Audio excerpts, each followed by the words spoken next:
January 15, 2004, at 11:47 p.m., in rural Kentucky, a group of hunters stumbled upon a gruesome scene that would leave investigators with more questions than answers. The Doe Network, a non-profit organization dedicated to solving cold cases, would later become a crucial part of unraveling the mystery. The hunters reported hearing a strange noise, which drew them deeper into the woods, where they made the unthinkable discovery. The scene was eerily lit by the moon above, casting an otherworldly glow over the area. As they approached, they realized they had stumbled upon a lifeless body. The air was thick with the scent of damp earth and decaying leaves as the hunters cautiously made their way closer. The victim's face was twisted in a silent scream, their eyes frozen in a permanent stare. A faint mist hung over the area, casting a mystical veil over the gruesome scene. The trees surrounding the area seemed to close in, as if trying to conceal the horror that lay before them. The sound of crickets and distant wolves howled in the background, creating a haunting melody. The victim, a young woman estimated to be in her early 20s, lay motionless on the ground. She was clad in a denim jacket and a pair of high-waisted jeans, with a silver necklace gleaming in the moonlight. The victim's face was pale, with a sprinkle of freckles across her cheeks. Her long, dark hair was matted to her forehead, as if she had fallen directly onto the grass. The scene was a tragic reminder of the fragility of life.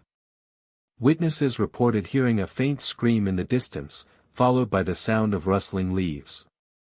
One of the hunters mentioned seeing a figure in the distance, but it vanished before they could get a good look. The others claimed to have seen nothing out of the ordinary, but their words were laced with an air of uncertainty. As the hours passed, the woods grew darker, and the silence became oppressive. The scene was one of utter stillness, as if time itself had come to a standstill.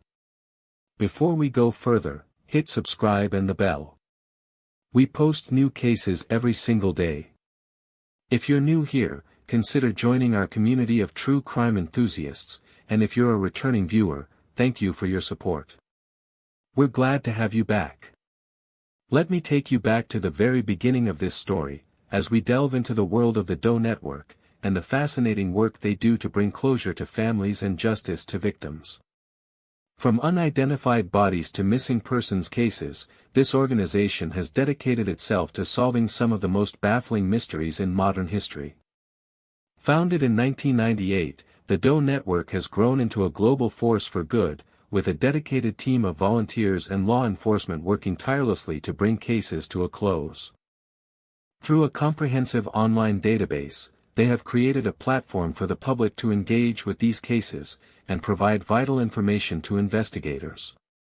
But what sparked their interest in helping these families, and what drives their mission to uncover the truth behind these cases? As we explore the world of the Doe Network, we'll be examining the cases that have captured their attention, from the gruesome discovery in rural Kentucky to other cases around the country. We'll be looking at the methods they use to investigate and connect the dots between missing persons and unidentified bodies. We'll explore the successes and challenges they face, and the impact their work has had on families and communities. Join us as we delve into the fascinating world of cold cases and the Doe Network, and uncover the stories that lie beneath the surface. Welcome to another episode of True Crime, where we dive into the darker corners of human nature. Today, we're shining a light on a remarkable organization called the Doe Network, a non-profit dedicated to solving some of the country's most baffling cold cases. At the heart of this story is the Doe Network itself, founded in 1990 by volunteers who banded together to help law enforcement agencies connect missing persons cases with unidentified John and Jane Does. This remarkable organization has grown over the years to include a vast database of cold cases and unidentified persons on its website. As a result, the Doe Network has become an essential tool for detectives and volunteers alike. So, who was behind the Doe Network? Meet Donna Williams, the visionary founder who had a passion for justice that drove her to create this incredible resource. Donna was a 45-year-old mother of two who lived in a small town in the United States, surrounded by a loving family and a tight-knit community. As a skilled researcher and problem solver, Donna leveraged her skills to help the Doe Network grow into the powerful tool it is today. Despite her dedication to her work, Donna remained humble and grounded, always willing to lend a helping hand. It's this kind of kindness and dedication that defined her remarkable character. Donna's daily life was a balance of her work with the Doe Network and her role as a devoted mother and wife. Her family fondly remembered her warm smile and generous spirit, which made her a beloved figure in their community. Donna's kindness extended beyond her family, too. She was always willing to lend a listening ear or a helping hand to those in need. Her colleagues at the Doe Network marveled at her attention to detail and her ability to distill complex information into actionable insights. As her organization grew in popularity, Donna's reputation as a leading expert in cold cases only solidified her position as a respected leader in the true crime community. But what made Donna's story so compelling was her commitment to her work and her willingness to put others first. She had a remarkable talent for connecting with people from all walks of life, from detectives to missing persons' families. Donna's empathy and compassion shone through in every aspect of her work, making her an invaluable asset to the Doe Network and a shining example of selflessness. Her dedication to her cause was inspiring, and her team admired her for it. But as we delve deeper into the story of the Doe Network, the question on everyone's mind is, what drove Donna to create this remarkable organization in the first place?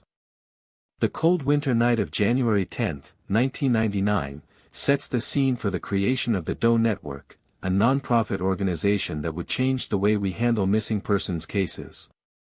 It was a chilly evening in Michigan, with a temperature of 28 degrees Fahrenheit and a clear sky filled with stars. Jennifer Mara, the founder of the Doe Network, had a vision to create a website that would bring together missing persons cases and unidentified victims. She spent countless hours compiling information, creating a database that would eventually become the foundation of the Doe Network. Little did Mara know that her creation would have a profound impact on the lives of families and law enforcement officials in the years to come. As the days went by, Mara's idea began to take shape. She assembled a team of volunteers who shared her passion for helping families and solving cold cases. The team worked tirelessly, poring over case files and creating profiles for missing persons and unidentified victims. Mara's dedication and perseverance paid off, and the Doe Network website was finally launched. The website featured a user-friendly interface, allowing visitors to browse through case files and submit potential matches between missing and unidentified persons. The Doe Network's website quickly gained popularity, attracting attention from all over the world.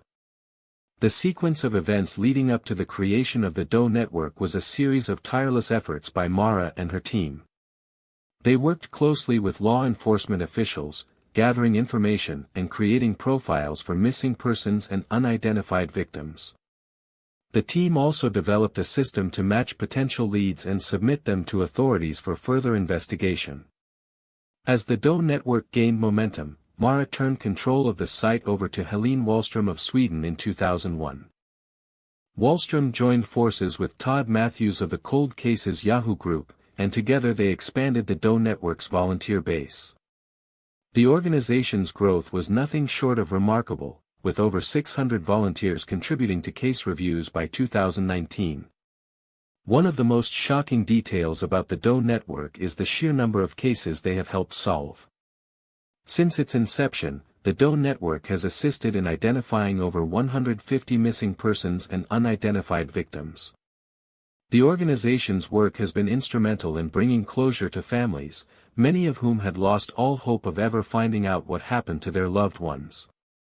The Doe Network's success has also led to changes in the way law enforcement officials handle missing persons cases, with some agencies adopting similar databases and matching systems.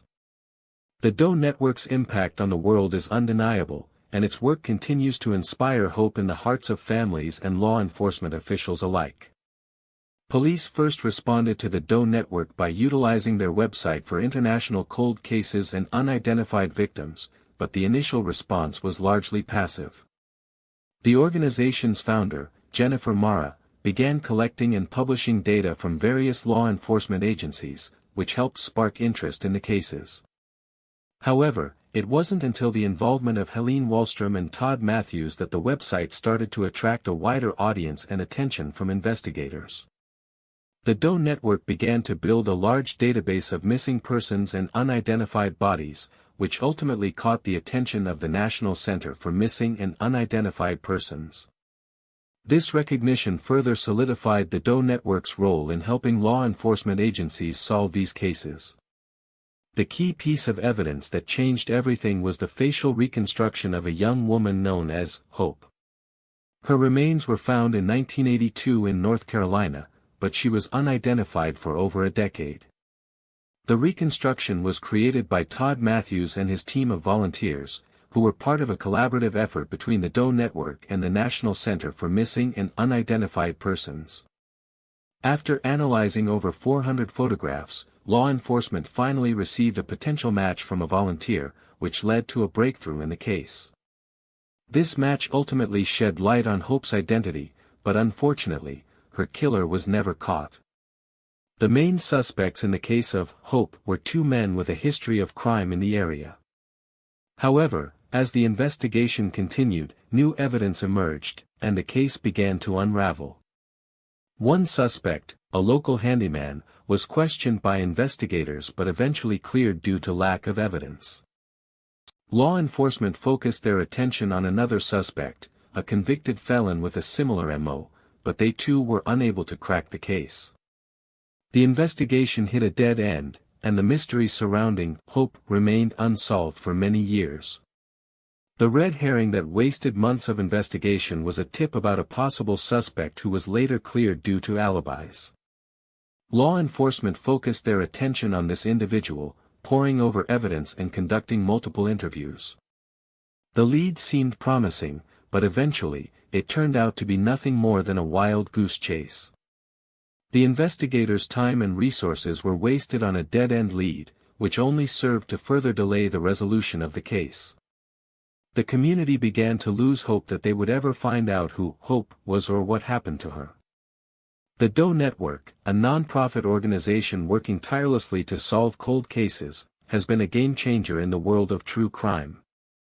However, what nobody predicted was that one of their most dedicated volunteers would soon become a suspect in a murder investigation. In a shocking twist, Helene Wallstrom, who had taken over the site in 2001, was revealed to be the person behind a decade-long missing persons investigation. But here's the kicker, Wallstrom was not only a leading figure in the Doe Network, but she was also the one who had been helping to identify the missing person. Wallstrom's involvement in the case was not a coincidence, and the details of her past would soon come under scrutiny. As the investigation unfolded, it became clear that Wallstrom had been using her position to gather information about the missing person, but for what purpose? Was she trying to find the answers, or was she hiding something? Wallstrom's actions raised more questions than answers, and the true extent of her involvement began to unravel. Wallstrom's own background seemed shrouded in mystery, and her motives for helping solve the case were now being called into question. Were her intentions pure, or was she trying to cover her own tracks? The verdict on the case would be a cold one. The investigation was unable to connect Wallstrom to the crime, and she continued to work with the Doe Network to this day. Despite the controversy surrounding her involvement, the organization stood by her, crediting her dedication to the cause. Wallstrom's reputation had taken a hit, but her commitment to finding missing persons remained unwavering. The case would remain a cold one, with many questions still unanswered. The impact of Wallstrom's involvement in the case would be profound. While the investigation had shed light on her role in the missing persons case, it also raised concerns about the accountability of volunteers working on such high-profile cases.